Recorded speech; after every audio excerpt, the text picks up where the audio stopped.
Have you watched the playoffs much? No, I have not. I have tuned in to a few endings of games, but I can't say that I've been truly amped up to tune into the start of any of these games. Darvin Ham, former head coach of the Los Angeles Lakers. Did you see the meme, Chad, over the weekend of him on the dry erase board? And he's just putting dots on there and erasing it? No. It was awful. It looked awful. That's really funny. And LeBron's like in the corner of the huddle, like just kind of looking off into wherever, into the ether. Yes. Of course, they're done. Into his future as an NBA owner? NBA owner, and maybe looking around, looking for J.J. Redick, because apparently he's a big candidate for the Lakers' job, which we'll get to. There's a problem with the NBA. And Charles Barkley hit the nail on the head on Inside the NBA on TNT, where he calls out the real issue. And it's the players' hold over the media and how the media will go after coaches and not the players. Here's Barkley. Also, you said you wanted to say something about coaching. Yeah, part of our job, we watch all the games and we watch all the talk shows. A lot of these people on television, they're cowards because they want the players to like them. They don't want to do their job, which is to tell the truth. And I just want to say this about coaching. Anybody who thinks the reason the Lakers suck is because of Darvin Ham or the reason the Suns suck is because of Frank Vogel, you don't know what you're talking about.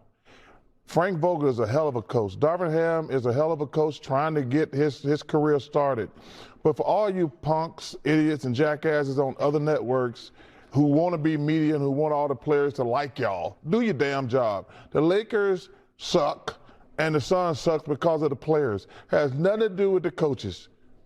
I feel better now. Here, I can tell. Looks like you like getting that off your chest. I did. I hate it, man. You sit there like Darvin Ham needs to get fired. Frank Vogel needs to get fired. Who put them teams together? Them trash-ass teams put together need to get fired. Them guys, they didn't just all of a sudden suck as coaches. People who put them teams together they start packing up their stuff. And Barkley's spot on with this because the players do have a hold over the media covering said teams because they want access. They want to be liked. And we're in an era where everyone loves love, including those covering the team, not just the players.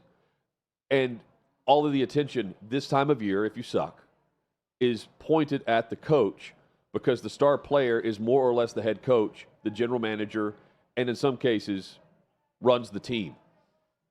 Because that player can get a coach fired and get a coach hired for that matter. Chad, this is a recurring issue. But it's not going to change anything because we are sitting here discussing this. We're going to discuss two other stories that have nothing to do with actual playoff detail, but incidents that have gone viral and discipline by one media organization for a said player. We're also discussing yesterday that the rights fees are likely to double. $2.5 billion is the reported offer from NBC Universal to grab the rights of the National Basketball Association, doubling the money that they were getting and likely leaving us with questions about where's Barkley going to be? Because that's the only show and the product of the association that I even care about right now. I haven't watched a minute of the playoffs, just highlights. And despite that, here we are, watching them about to receive double the cash flow for a product that's gone downhill from the basketball fan that I was 10 years ago, 20 years ago, 30 years ago. It's not that long ago we were watching Kobe Bryant. And here we are not even caring to watch LeBron James. How did it get to this point? So with Barkley's statement, right, about, and I'm going to get to how it got to this point with another story that we're going to get into momentarily that is a direct instance of a player not caring about a fan. Right. And this is a big, big problem in the NBA where this, what we're going to show you is a symptom of the bigger problem that players are about players. They protect players.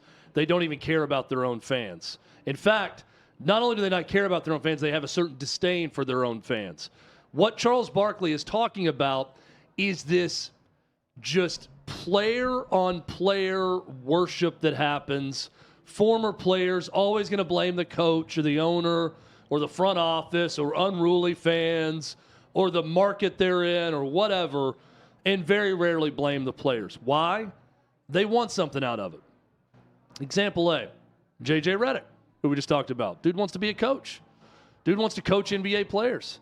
How do you think you get to be a coach in the NBA? You become a big advocate for players all over the place in the NBA, and you blame coaches. I know he's talked trash about Doc Rivers and others. Doesn't benefit him to talk trash about players because he might coach them at some point. He wants something out of it. Charles Barkley's a truth teller. At least he's telling his truth, whether we agree with it or not. 100% of the time doesn't matter. Why? Charles Barkley doesn't need anything. Charles Barkley's not going to go coach one of these teams. Charles Barkley does not give a damn about what players of today think of him. If he has an opinion on them or something they say, he doesn't care. He's got nothing to lose. The man's going to make a ton of money doing whatever he wants to do, and he's going to have his pick of media jobs when this is up. Why? I think because the fans love him, because he tells the truth to the fans. And if you're going to be a voice for the fans, there is a profitable place to be in the NBA economy with that. But too often, and the NBA is especially guilty of this, Hutton, it's too much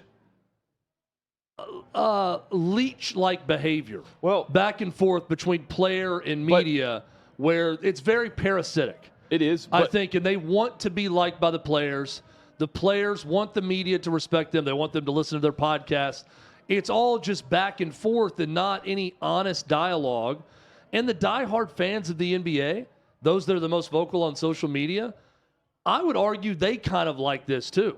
They like the players to be worshipped and the players to have excuses made for them. What confuses me, though, is the same sports media will then crush quarterback play in the NFL, specific players and quarterbacks, and not the offensive coordinator, the head coach, by and large.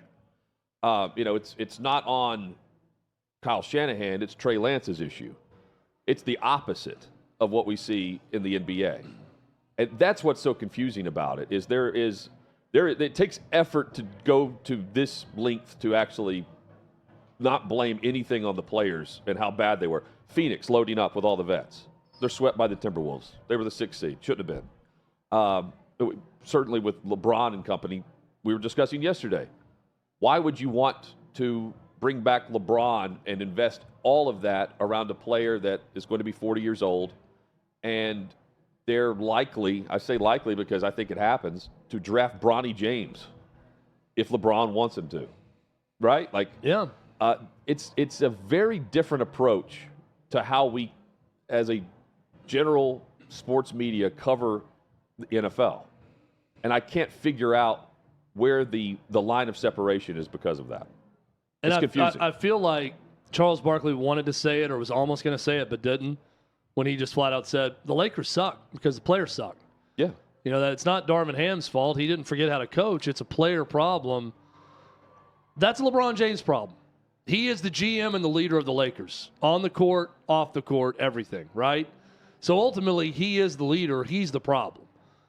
Whether he's playing well or not, he's the problem. And I think that's what Charles Barkley's getting to. I just see the NBA. And on the NFL question, it's a good one. I think NFL media is a little bit more honest, but they're also serving whoever their master is. I think oftentimes sources in the NFL, the master, so to speak, of media members, tends to be ownership, front office, coach in a lot of instances, right? And not player. So maybe they are a little bit more critical of blaming the players than other leagues. Oh, I think by far. Where in the NBA, you just want to be looked at. You want to be talked about by a player. So it's like boy band worship with media and NBA players. Yeah, not only that, you want to be the media member that goes on McAfee's show, right? Yeah. Or the person that's on Patrick Beverley's podcast. right? Like that, all of this ties in together. But we also have the Kelsey Brothers pod, right? There are very similar ways that players are reaching out to the fan base through social media, and it's a very different approach to the coverage. And I would say, 70% of the quarterbacks feel the wrath on an annual basis. Head coaches too, but not until November. Yeah. And we normally see the quarterbacks take heat right out of the gate. Deshaun Watson, rightfully so, based on the whole deal. It's going to be on Caleb Williams.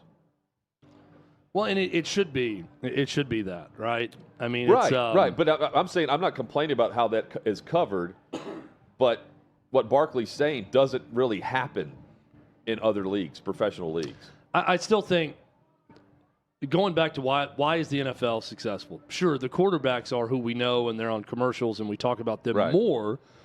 But the star of the NFL is still the product. It's the league. It's the shield.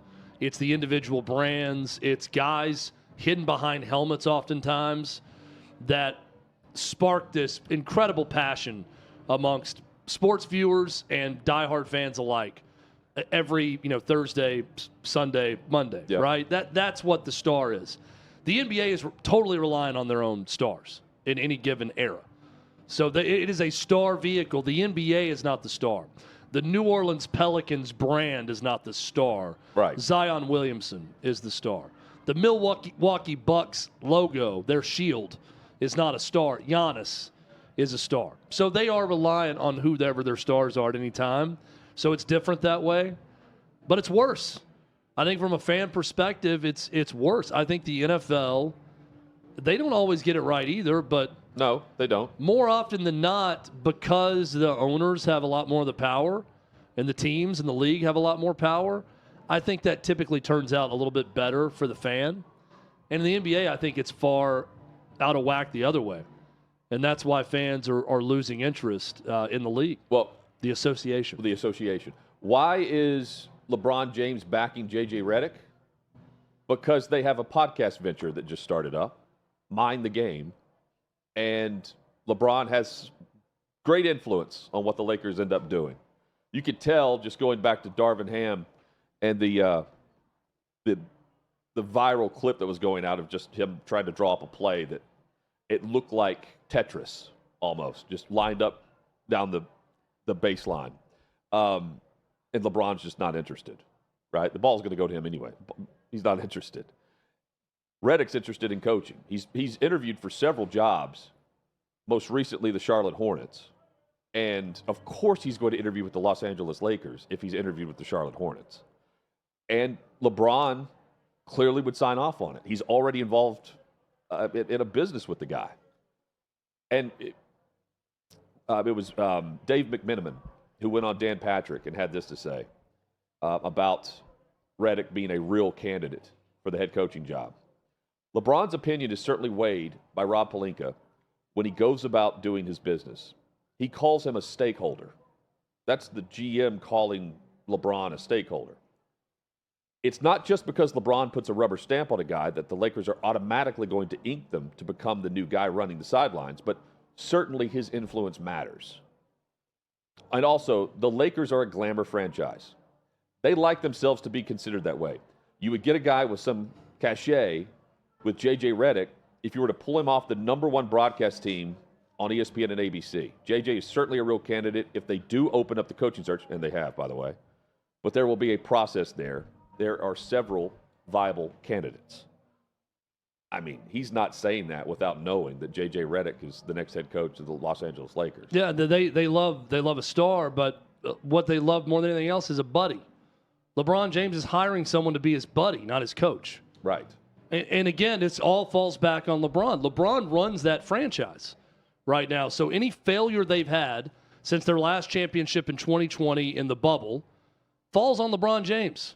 And this is another LeBron James move. Let me go ahead and predict how this is going to turn out, about the way it did for Darvin Ham. He'll have 2 mediocre years. It won't be total disasters, but also won't be very good. They won't legitimately be in a title hunt in any of the years, and then he'll likely be out, like every other coach. Why?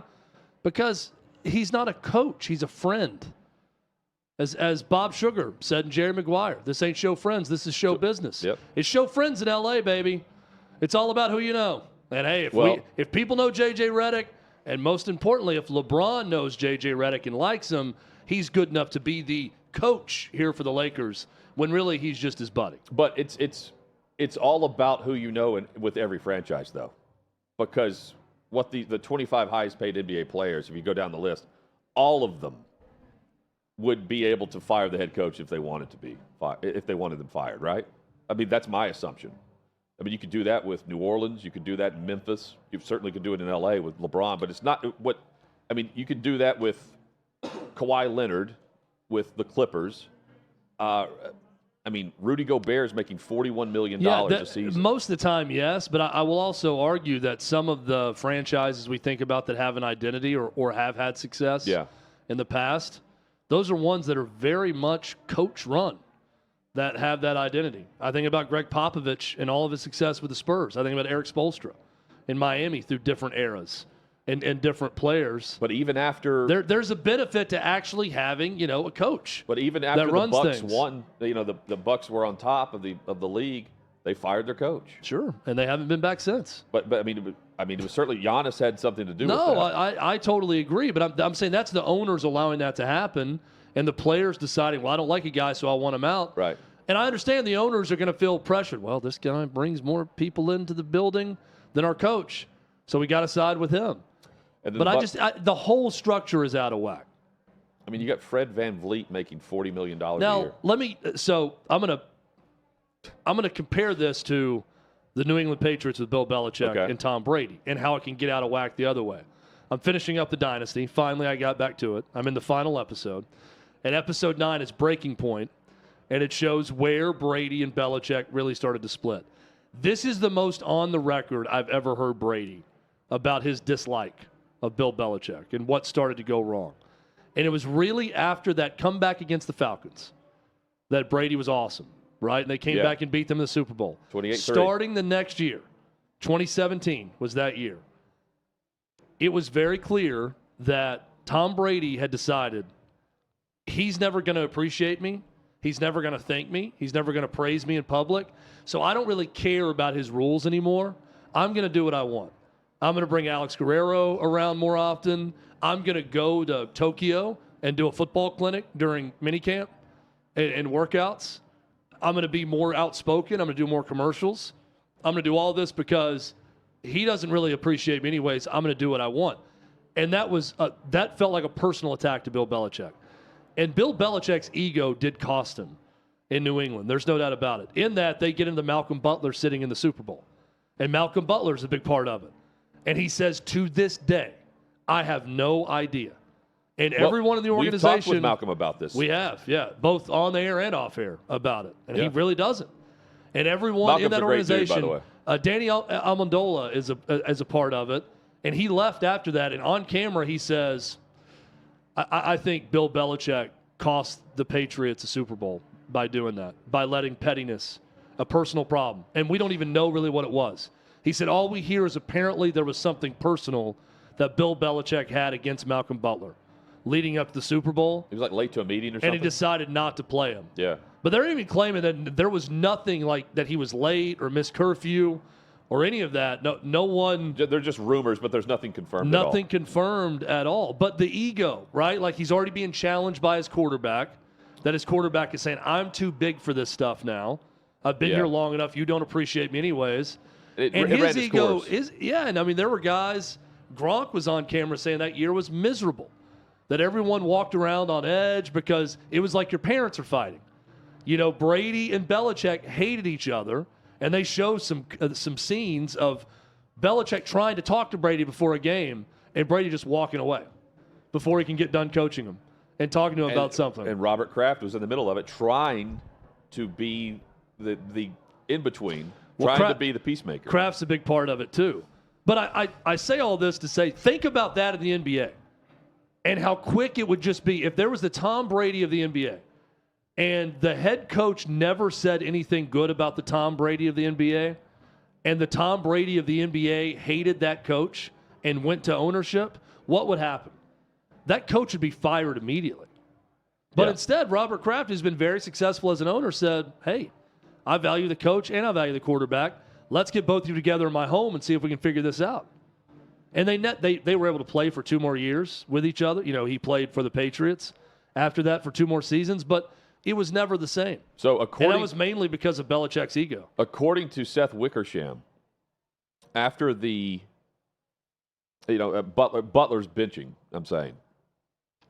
According to Wickersham, Butler had a heated exchange with then Patriots defensive coordinator Matt Patricia during practice, leading to Butler's demotion.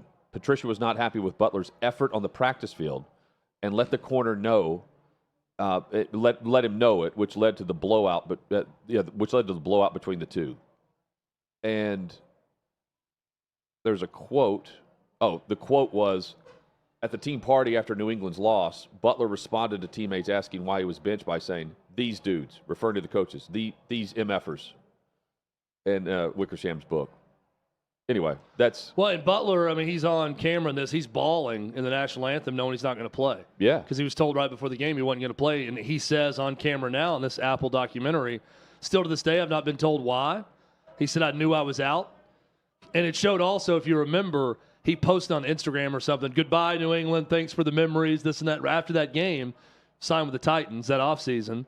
But Tom Brady responded to it. Gronk said, hey, be free. Have fun. Yeah. Like, be free in all caps of this prison that is the Patriots organization. Yeah. It was some crazy stuff, but you can't help but watch it and think, man, Bill Belichick did what was wrong by the team.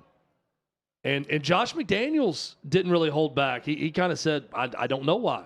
He said, we're watching this thing thinking, boy, I guess it's going to be a shootout. I guess we're not going to adjust on defense. And he's kind of hinting towards, here's your starting corner who started 98% of the snaps all year. And was a Super Bowl MVP for your franchise. Right. And what was the final score of that game? 35-34 or something? Brady was, but Butler was. Yeah, but I mean, it was a shootout because of that. They couldn't stop the Eagles. And everyone is looking around thinking they're going to put Malcolm in at any point. And it was They're Patricia. done proving their message here. Patricia took most of the credit for putting Malcolm Butler in the game on that Russell Wilson interception. Oh my gosh, this is hilarious too, in typical Belichick, but also just Belichick being the ultimate prick. Yeah. Because on camera he's asked, hey, what'd you think? He's like drinking a water, kind of in between takes the time. He said, what'd you think about, Tom Brady? He was awesome. He broke records in that game. He threw for 505 yards against the Eagles and lost 35-34. And Belichick just goes, yeah, well, we didn't score as many points as them, so credit to them. They were better. Their offense was better.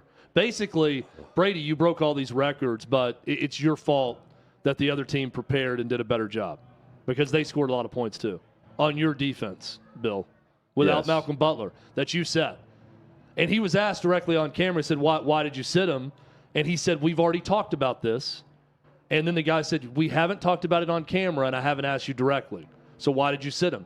And Belichick just stares at him for about 30 seconds without answering in an angry way. That's on the documentary. He will not say. Yeah, the two things you can't talk about, apparently, Malcolm Butler and why he was benched, and Aaron Hernandez. And Aaron Hernandez, who we wouldn't talk about either. Chad, speaking of pricks. This thing does not make sorry, that was a perfect segue I just stepped on. But, yeah, it doesn't make Bill Belichick look great when you watch this documentary. But anyway, so back to pricks. Whatever he's doing with Omaha Productions will make him look great. Oh, yeah, he was great on the draft coverage with McAfee. I don't know if you saw the video of him with Barry Sanders. No, he breaks in. Barry Sanders sits down with him, and he's like, Barry, first off, honor to be here with you. And he goes back to a game when he's with the Giants. He's going to be great at that. And he's like, I told my guys, we can't have – he said, I went to Bill Parcells, said, we need to get smaller to be able to tackle this guy, to have the quickness to do it. And Parcells joked, well, I can't draft a bunch of 175-pound guys and play them the whole time. But he said, we considered doing that because you were so good. He's a different dude when it comes to that. Chad, speaking of pricks. Yes, thank you. Patrick Beverley. Here's we've got, I believe we have a screenshot of this, but the NBA is investigating a fan who apparently shouted Cancun on 3 to the Bucks guard, and a basketball was thrown at said fan. And we can't show the video, but I know we have the screenshot, and the the fan tosses the basketball to him, right? I don't know how the fan had the basketball to begin with. That's what I was confusing to me.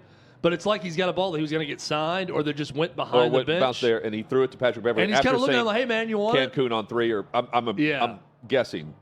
And, I mean, he lost his mind.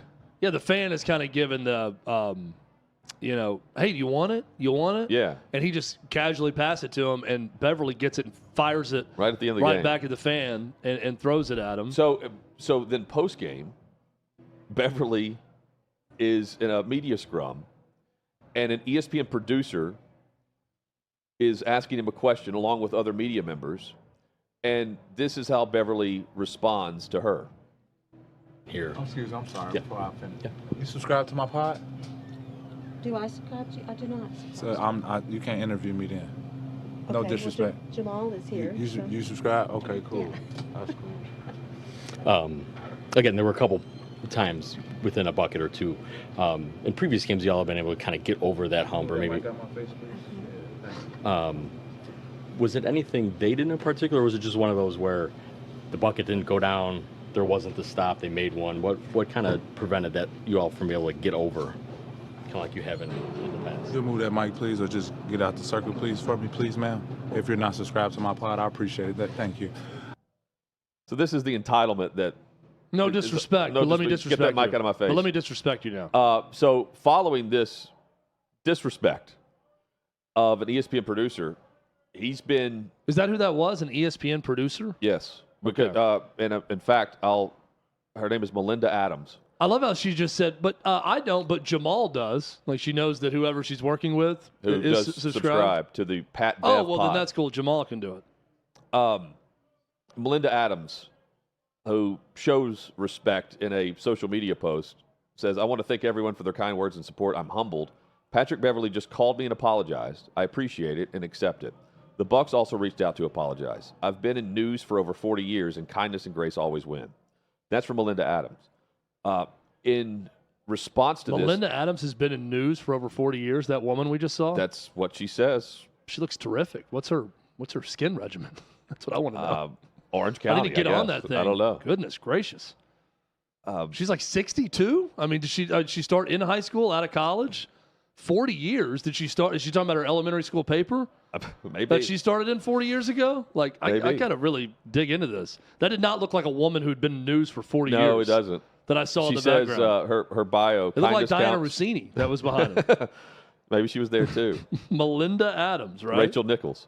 Have good manners. Family is everything. I love my friends. Live each day to the fullest. Smile. War Eagle. Producer at ESPN is her bio.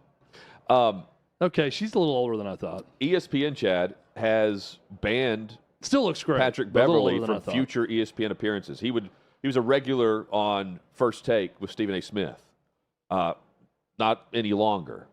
An ESPN spokesperson declined comment on Beverley's future guest appearances, but the network did give a strong statement of support for Adams. Quote, Melinda is a well-respected colleague and a true professional. She has our full support. Yeah, I noticed I'm now following Melinda Adams. Since she's not following Patrick Beverley's podcast, I will follow Melinda Adams on X.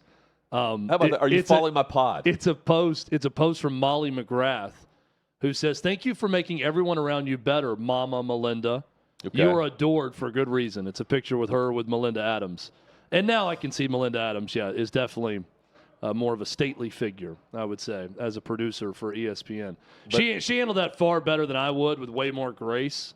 And Patrick Beverley, Hutton, you nailed it with the description. He comes across as a total prick. Yeah. Because at first it's like, okay, he's making a joke, and then she's just going to still stand there with her microphone. And twice he comes back and asks her to put her microphone away, then asks her to leave the circle. Well, and just prior to that, he hit a woman in the side of her head with a basketball. Yeah. But that's Stephen A. Smith, by the way, he went on record and said, I just can't believe he did that. I've known Patrick Beverley for years. I love the brother. It's inexcusable. It's indefensible. That's what Stephen A. had to say about it. He lost his mind. Yes. He lost his mind. So two things But here. we've seen players interact with fans this year. Like LeBron even turned to flex at a woman over the weekend. Flinched at her. He flinched, like acting like he was going to do something. So You know? So two parts of it. one, the outward disrespect of a fan for no good reason, other than the guy had a clever thing that he chirped at you about Cancun on 3, which is hilarious. Yeah. By the way, when in the closing minutes of a game, you know it's over. Yes. At that point, if you're Patrick Beverley. I mean, either don't respond or just laugh and move on. Now, Patrick Beverley will probably go to the league and say, he thought he was saying a racial slur to him or something. That's probably how he'll get away with this. And the league will probably listen and say, oh, boy, we can't punish him too hard now. He thought he heard something different. And because of that, we can't do anything, which is BS. Yeah, if they do threw that. multiple Also, basketballs. the fact that you're jumping to that conclusion and thinking that is BS. But Well, he's already tweeted and said, I must be better, is what he said. Yeah, whatever. Right. It goes back, though, to this opposition that I sense between players in the league and it's their own fans. Load management is at odds with what fans want. So much of the league now is at odds with what fans want and what they want to see. And now you've actually got a player firing a basketball. Boy, there's no better symbol for the NBA versus their own fans right now than an NBA player taking an NBA licensed ball and firing it as hard as he can from 5 feet away at a fan who has done nothing but spent a ton of money to sit courtside and watch two teams play and joked around about you going to Cancun for vacation early because you're about to be put out. That move should be the new silhouette for the league instead of Jerry West. Forget Jerry West. Yeah. Forget Jerry West. The new basketball, this is what that's what we should make at OutKick. We once were a proud T-shirt company at OutKick. Clay sold many of them. He could not sell pants, but he could sell T-shirts. We need a T-shirt with the logo of Patrick Beverley throwing the ball at a fan new logo. and say the new NBA. Because that's what it is. The new NBA is a league that does not care about their fans. And the new NBA and in logo. fact, I think oftentimes hates their fans and does things to just mess with their own fans. Well said. Chad, you know who else? Someone's got to be listening to that T-shirt idea, at least, too. Hopefully it's someone in our company and no one else. Should absolutely do it. At least in the NBA, you can watch your team play. We can watch these games. Oh, my gosh.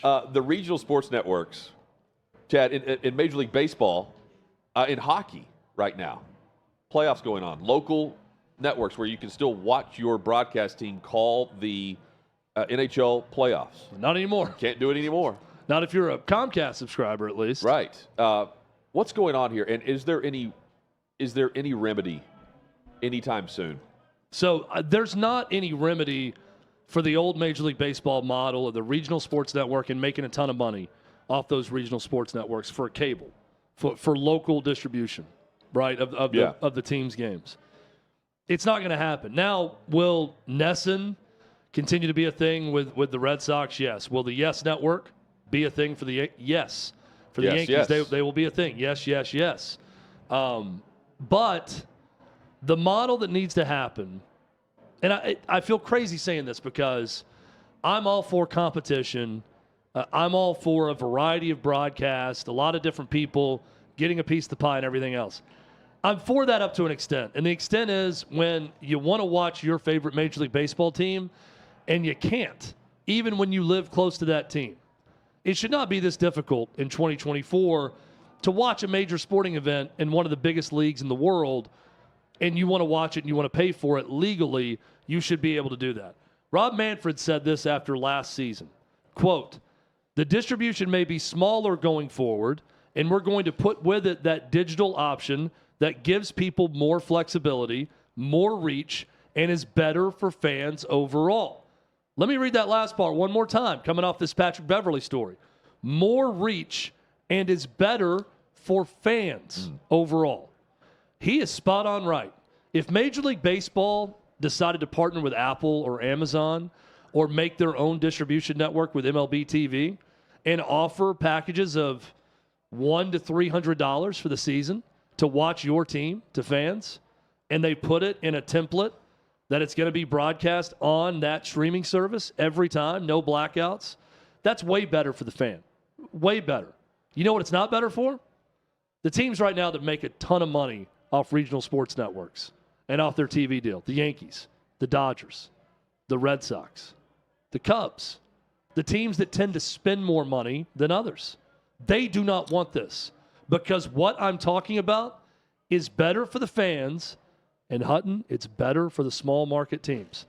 Last year, it was the Padres and the Diamondbacks. The revenue share, yeah. If you remember, midway through the season, they lost their TV deal with Diamond Sports Networks. Yeah. They went in-house with MLB. Those are the two. This year, it could be upwards of 16 teams during the course of the season that completely lose their network, their regional sports network. Major League Baseball has said they're prepared to take 16 clubs in-house, the way they did the Padres and the Diamondbacks.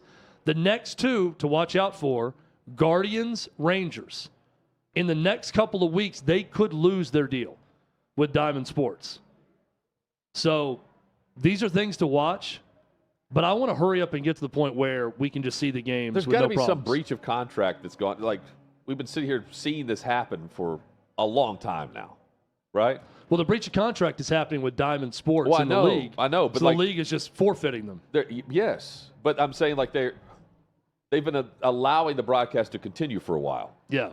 They're trying to get another extension. And then to have They're not saying we can't ever pay it. We just need an extension to figure it out. But to have it come down to the deadline of we're going to remove the broadcast from Comcast, in the case of the NHL, right? To do that in the primetime slot, was it 11 o'clock local when they were playing in Vancouver? It was in between the second and third period, I think at 11 o'clock. Yeah, but in the West Coast, I don't know what time it was, 8 o'clock, but it just went dark, fade to black if you're a Comcast subscriber. That's crazy to me that the league... Well, especially when you consider how much it costs to still have cable. Yeah. For all of us that do that, it's a lot of money. But I realize it's Diamond Sports in baseball. But Major League MLB had a full off season. I know there's contract language involved, but to have it happen as you're going into the summer and your primetime spots for your team is stupid. When you've had time to plan for this. I've got an alternative. I've got DirecTV right now, and I've got no problems with Bally's or any of that because of the Comcast thing. But there were months where I didn't have ABC. If you remember Channel 2, it was going into the Aaron Rodgers game. Yes. That's what got it back. And it got it back. But, I mean, there was early football games in college that I did not get. Yeah. And I'm paying how much? My bill didn't go down. No. At DirecTV. It's crazy. The phone calls went up, and that's it. Yeah. And Aaron Rodgers was about to debut. Thank God he took one snap. Only 4, but at least there was one. We got to see those 4 snaps. New Yorkers got their broadcast back. Thank God. Yes, no doubt.